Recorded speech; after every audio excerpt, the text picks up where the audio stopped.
Hi guys, সবাই কেমন আছেন? সবাই ভালো আছেন। আমাদের ভিতরে অনেকে কফি খান, কিন্তু ভালো জানেও না যে কীভাবে সুন্দর করে কফিটা বানাইতে হয় টেস্টি।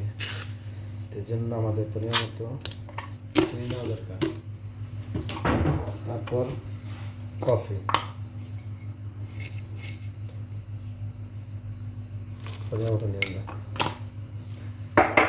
আমরা একটা চামচে সামান্য কিছু পানি নিয়ে আমরা এটা করবো, এখন মিক্স করবো।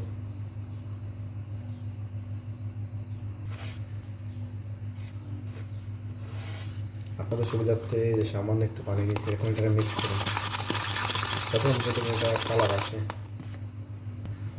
এটা কন্টিনিউ চামচের মতো আমরা মিক্স করতে পারি, ঠিক আছে? ততক্ষণ পর্যন্ত এটার ভিতরে সুন্দর একটা ইয়ে আসে। হ্যাঁ,